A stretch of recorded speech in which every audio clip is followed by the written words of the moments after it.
Hi, welcome back to Let's Talk About It Tuesday with Boss Lady. This is where we sip the tea and spill the juice.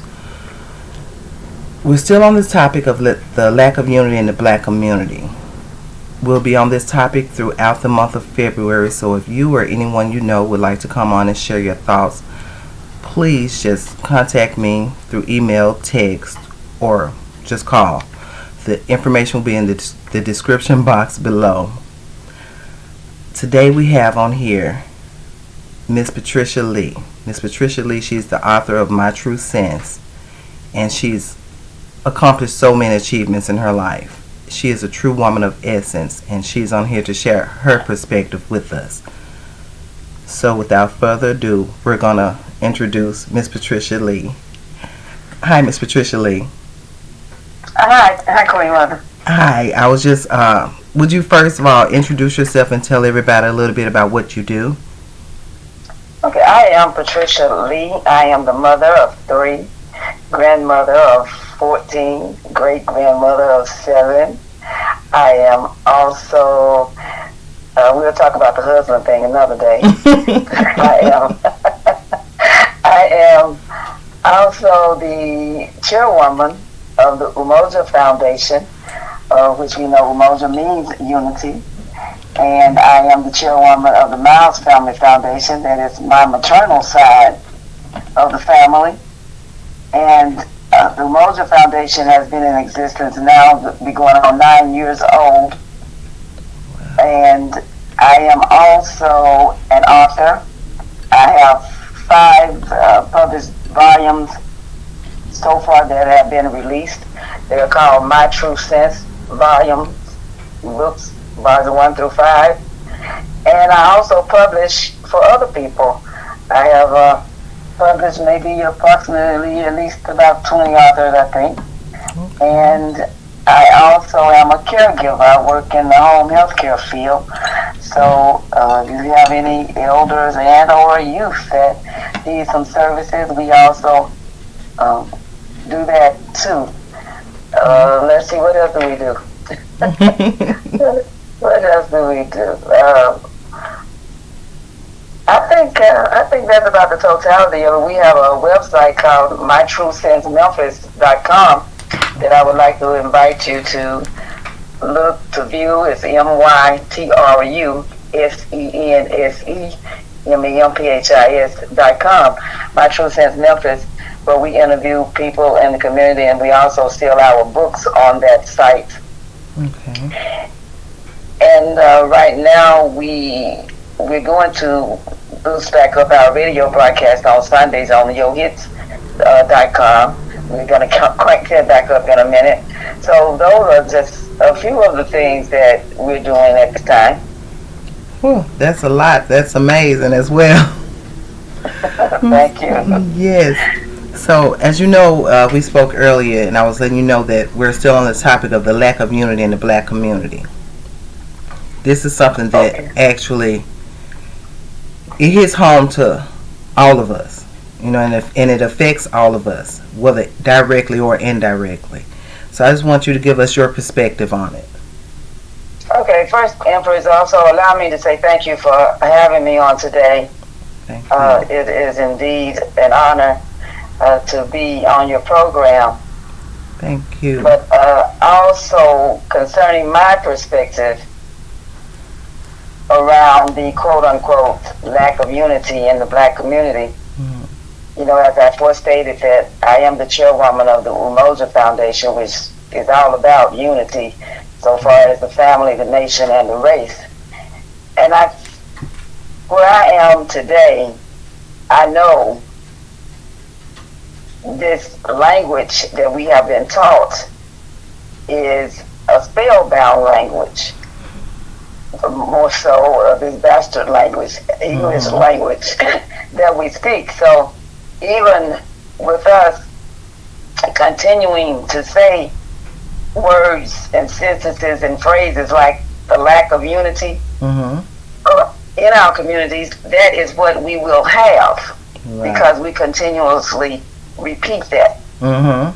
We find that whatever we focus on, that's what we give, whatever we give attention to or more attention to, those are the things that become reality.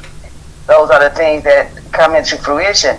So I think for us as a nation of people, we must first be mindful of the words that we use and how we say things. Right. Because, even looking at our race, at one time, you heard a lot of people saying things like, our children act like animals. They act like animals. You kept on hearing that negative kind of stuff. Mm-hmm. And then later on in the future, then you want to know why they acting like that. Well, that's what you have put in the universe. Right.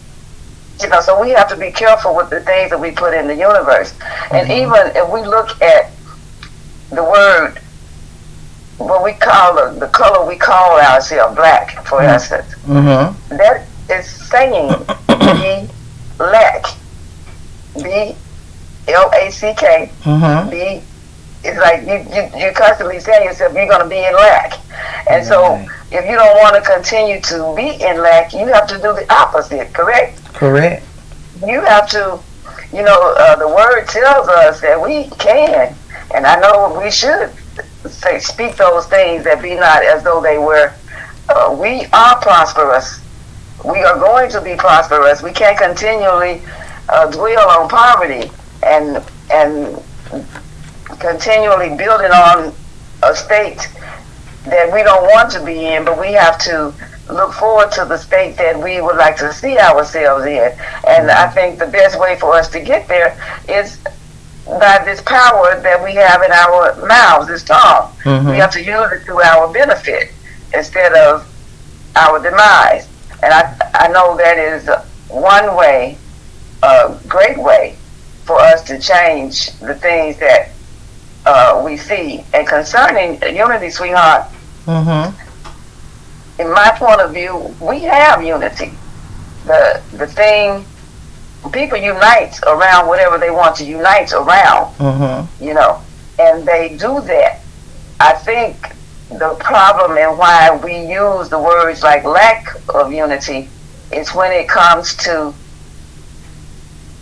being united around the things that we perhaps should or need to be united around.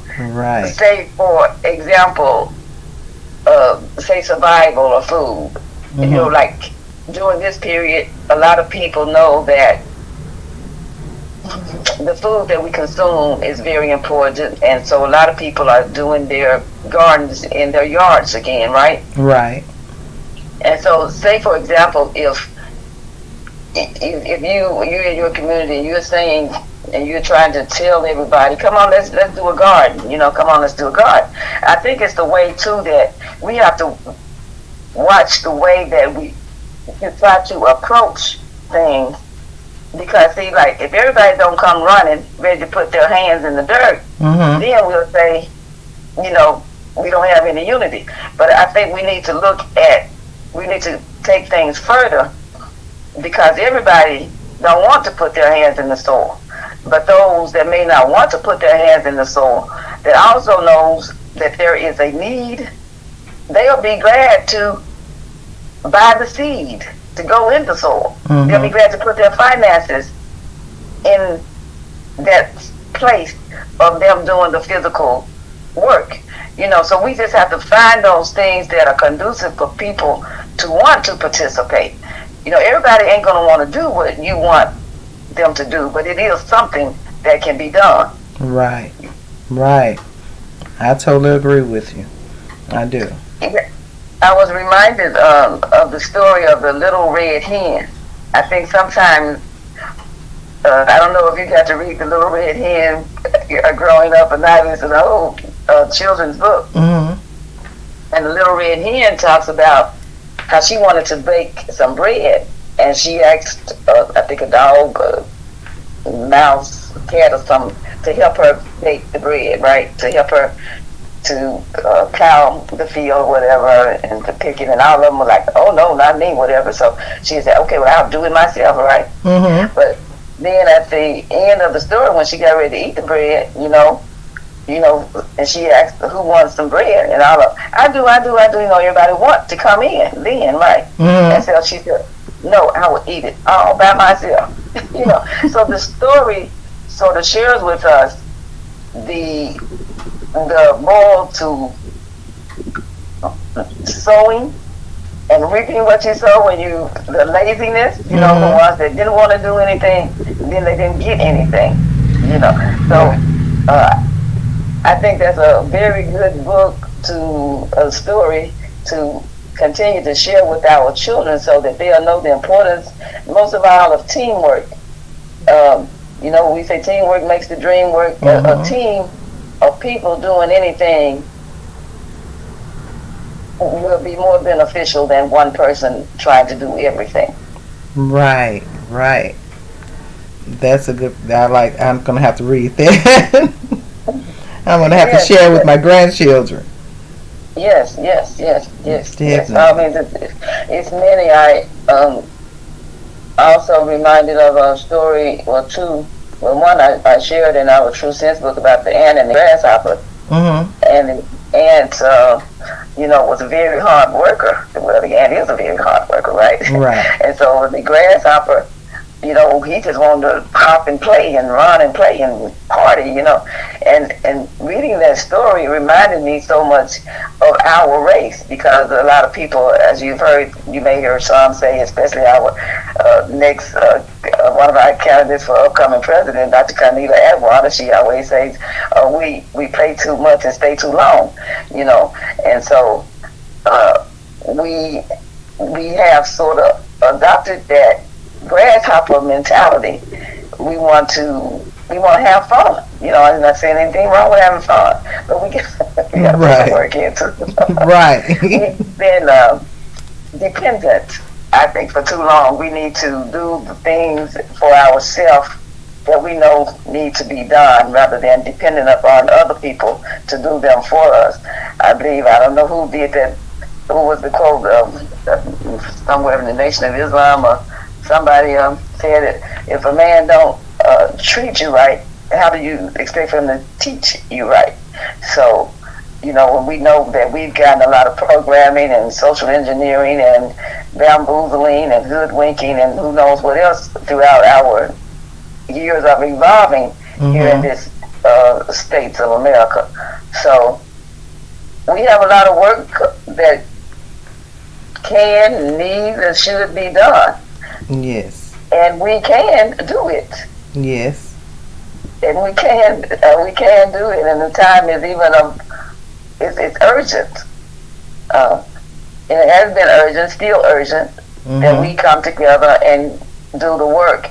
There's one thing about us, because of a lot of the things that we have been through, and especially the self-hatred and stuff like that, we have to bring back the love for self and love for one another, and respect.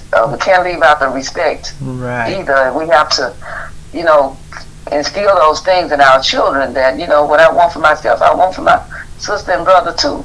So when we begin to instill those things back in our seeds, we can see a better, for lack of crop of children being reared. When we begin to do the teaching ourselves instead of relying on somebody else to teach them. You know, I think today it is really saddened that you hear during this period that children are still coming out of school, graduating from school, not knowing how to read. That just should not be, in my opinion. Right. But we still have some of that going on, right? So when we begin to take our own matters and lives and start governing ourselves, we would be a much better people. You know, it's like Marcus Garvey said that if you just left us alone within a span of 50 years, we would even outshine the comeliness of Solomon. You know, but we have so many distractions, so many things that are pulling at us, that we we're so busy working for other people, or we're so busy, our time is consumed by doing other things than really being focused on helping ourselves. And don't get me wrong, to me, I always say some of us, not all of us. Right. I dare not put all of us in the same bag, because some are doing the necessary steps and things, that need to be done. And for that, we are grateful. We are thankful. Yes. Okay. So, I mean, as far as the topic goes, quote unquote, what are some things that what are some other things that you think that we can do to change what's going on, and how do you think that we can help to make this change? Well, I think one good way for us to start, girl, is by reading some MyTru-Sense books. Okay. Okay, definitely. Yes. Let me share that little story with you a little bit. I never deemed to be an author or a writer, or that wasn't my plan that I knew of, right? Right. And so when I used to co-host on the Moment of Truth broadcast with our phenomenal Dr. Isaac Richmond on the Moment of Truth on 1600 AM a couple of years ago, he used to always say, Patricia, write the vision, make it plain, right? And so, you know how we listen and don't listen, right? Right. And so after a while, and notwithstanding my friend, my great friend Walter Brody used to always tell me, why don't you write, but I don't really listen to our friends either, right? So, but anyway, August 24, 2013, about 2 or 3 o'clock in the morning, instead of making myself go back to sleep or just lay there, I decided to grab the pencil and paper. And I grabbed the pencil and paper that morning, and actually I have been writing ever since. So I've done less writing these last 2 years, but from that point, I write daily, well not daily, but I write the date at the top of each page, so that if a person wants to know maybe what else was going on in the universe around that time, they would have a reference point, right? And I also sign off each piece with I am Patricia Lee, and that's my true sense. But it's in doing these writings, I found that for me, I'll say that these writings were channeled through me, and I was being used to put them in writing by the ancestors, or I say many people that came before that did not have the means or the wherewithal to get their thoughts or words printed on the page. So I was that vehicle that the Creator used to make it so, and for that I am grateful. We have at least 12 books of MyTru-Sense. The rest are still, they're in the editing and typing stages. But right now we're thankful to at least be releasing the 5th volume during this time, because we feel we're so far behind, but as we right on time. That's right. So for that we're grateful. I have another book that I collabed with my girlfriend Ellen Butterfly Allen. We call Ellen Butterfly Allen. We did a collab together called Good Mornings and My Tru-Sense, which is likened unto a journal. She'll share a good mornings piece, and I'll come behind her and share a good My Tru-Sense piece, highlighting and talking about the same subject. And we leave a page blank, not blank, but with lines on it that you may share your thoughts. And so it is our hope that somebody would come back later and share their thoughts of what they have written, and we can make it another book. But it's a weekly, every week in the year of 2020 is when we release that. Okay. And it's another very good read. And I also have one that I haven't introduced to the public because I really got it for my grandchildren. It's called Saturdays with Grandma. and where I took pictures and took them to different places throughout the city that we know that the school system won't take you, Right. And shared shared their Saturdays with grandma, Yeah. and so that was around the year 2015, I believe, and so it's just something I want them to have, to be able to show their great grandchildren one day, and so that's another book that I'm very, very, very, very proud of. Yes. And I also like to mention that we have just released another book. It's an ad booklet. The Mosa Foundation has released an ad booklet whereby we try to highlight, especially quote unquote, use the word African businesses Okay. and people. So we will be adding to it in 2023 also. But yeah, we do have a nice, I'll say so myself, I've heard that it's very nice. Okay. Okay. Ad booklet, yes. Yes. So we're at, and we can get all this from through the website. But the ad book I haven't posted it on the website yet, but I will. Okay. Okay. Definitely. So It's still I'm constructing it right now, so it's also I'm gonna get back to work on it. Yes. Yes. You do. You have a lot going on. A lot of great things going on, might I add. Well, thank you. We try to get it in. We try to get Yes. it in, and we have Mosa Foundation. We have a banquet every year now. It's been held in May for the last couple of years. So this year we're expecting May 20th. I'm not sure about the venue as of this time, but in the past we have had it at the Kukutana African American History Museum on Firestone.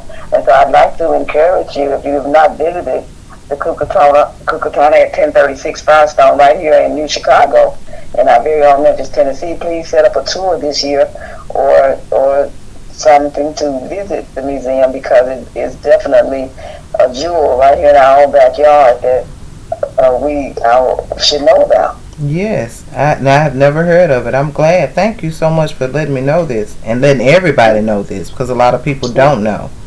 Oh, well, yeah, it's under the leadership of Dr. Carnita Atwater also, that just ran for governor and will be running for president. Okay. So you get to meet her too. Yes, Yeah. Definitely. Yes, Definitely. Yes. I would be making a visit there. So Yes, and if you would, I just like to do if I may do a station identification. yes, yes. I would like for people to know on this coming Monday, we'll be celebrating MLK, Martin Luther King, at the Southland Mall. Hear from the pop movement, along with Barry Hamilton with Building More Wealth, and Hannah Jeffries with Truth Magazine. We'll be having a program from 12 o'clock noon to 6 p.m. So if you have an opportunity, come by and join us at the Southland Mall. Okay, I thank you so much. Yes. And like I said, this channel right here is for the people. So you advertise, let people know what you have going on, because if they don't know, they don't know. That's right. And on that note, if you don't mind, I'd like to also share this year. You had Minister Shakur Yahweh on your program a couple of times recently. Yes. We celebrate him. We're thankful that he's also a part of the Mosa Foundation from the beginning. And we celebrate his birthday every third Sunday in August. Okay. And along with what we have also instituted as Be Up Booth Day, as a holiday. Mm-hmm. Celebrated the third Sunday in August. Be Up Booth. Well, I have been saying he may have been the second, but I have been saying the first attorney here in Memphis, Tennessee. But he's also the great-great-grandfather of Minister Shakur Yahweh. Oh, wow. And we celebrate them the third Sunday in August, and we'll be having them. Hopefully this year we will be at T.O. Fuller Park. I hope everybody's familiar with T.O. Fuller Park. Mm-hmm. If you're not, you need to find out about T.O. Fuller Park. It's at the end of Mitchell Road. Okay. And it was the first state park for black people, the only park that we could go to. And a lot of our elders grew up in that area and frequented. But today, this generation, we need to get our children back outdoors. let them visit the park. It's very, very beautiful. They made a lot of changes, a lot of build a clubhouse, a lot of golf, a lot of things are going on. But I was going to say too, I'm also a part of the Friends group, the Friends of T.O. Fuller Park. And if anyone interested in more information on it, to become more familiar with the Friends group of T.O. Fuller Park, we meet every third Wednesday of the month around 3:30 p.m. at the clubhouse in the park. Okay. So anyone can just come and be a part of this if they're interested. Yes. Okay. Yes. And I also like to invite you, if you'd like to be a part of the Mosa Foundation, please reach out to me. You can do so by calling me. You can call me at 901-255-4848. Or you may email mytrusense@gmail.com. mytrusense@gmail.com. And that number again is 901-255-4848. All right. I'm going to make sure that I put this information down in the description box so people can get in touch with you and reach out to you. Okay. Thank you. Thank you. Definitely. I thank you so much. I am honored that you took time today to come on here and give us your thoughts and everything and share so much information with us. I'm grateful to you and grateful for you. Thank you. I hope we said something today that may have been of benefit to others. And like I said, let's watch our words. These words that come out of our mouths. Let's start there. Yes. Let's start there and let's start praising one another all the more, lifting one another up. Definitely. Yes, and let's stop talking about all the negative things that are going on around us, because the more we talk about it, the more we're going to get. Right. So that reminds me of a piece I believe I wrote in volume 2. No, I think it's in volume 1 about how some people stop watching the evening news because it has so much negativity. And I wanted to hear that every time. We know we got some people, they can't wait to hear it. It seems like sometimes that's what people thrive off of or something. I don't know. But anyway, let's spread more love, more joy. Definitely. Yes. And I want to give a shout out to one of my mentors. We call her Melanin Ethereum, and she has given us another word that stands for love, and it's called Mapenzi. Mapenzi, Mapenzi. So in the upcoming seasons, if you should hear the word Mapenzi, just know that it means love. Okay, definitely. Okay, well, thank you so much, Sister Lee. And I look forward to speaking to you again soon. I mean, even on some of the things that you've spoken about, I would love to get with you and learn more. I'm always looking to learn, so. Please, and gang too, let's continue to implement and live the principles of the Nguzo Sabo, known to us as the Kwanzaa, the 7 principles. Let's make a manifest out more. That unity, that self-determination, that Nia, that Kujitakalia, that all of that, the Ujama, Ujima, and the Kuumba, Imani, let's make it happen. All right then. Yes, definitely. Well, okay. Thank you again, Empress. Thank you so much. Thank you so much. Be talking to you soon. Okay, have a great day. You do the same. Bless you. Bless you. Well, that was, again, a lot of information that we need. And I love the way she put everything. And she, like I said, she has so many books, so many volumes out. She has done so many things for the community. And I know that we're all wishing her well and to be able to continue to do those things. So, but that's the end of it for us today. And I would like to thank you all for coming on. Thank you all for listening in. Please hit the like button. Please subscribe to the channel. We'll have more people coming on to give us their perspective on the topic. Like I said, we'll be talking about this topic throughout February, as far as I know of as of now. So, Thank you all again. I love you all. Until next time, peace, love, and light.